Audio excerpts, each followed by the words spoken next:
মাওলা তুই হক, তুই ছাড়া কেউ নাই, তুই সবকিছুর মালিক, তুই তোর পারমিশন বাদে আসমান জমিন 2 সেকেন্ডের জন্য মাওলা দাঁড়াতে পারবে না। এজন্য বলে না মাওলা তুই রে তুই, হ্যাঁ আউয়াল ও আখেরে মাওলা তুই রে তুই।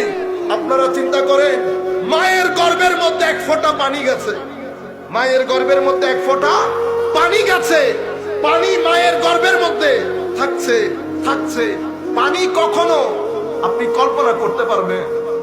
পানি হঠাৎ মানুষের আকার ধারণ করা শুরু করেছে, হঠাৎ মানুষের আকার ধারণ করেছে। হতে হতে মায়ের পেটে 9 মাস যেতে না যেতে আমি মায়ের পেটে চলে আসলাম। মার সাথে খেলা করি, টান দেই, মায়ের গর্ভের মধ্যে আমি শ্বাস প্রশ্বাস গ্রহণ করি, মায়ের গর্ভের মধ্যে।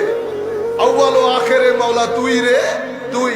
আপনি কখনো চিন্তা করে দেখেছেন মাওলা আমার এই ছেলে আমার পেটের মধ্যে খাদ্য কিভাবে গ্রহণ করে, মল কিভাবে ত্যাগ করে, প্রস্রাব কিভাবে করে, খাদ্য কিভাবে আহরণ করে, তার খিদা লাগলে সে কি করে জানার কোনো উপায় আছে?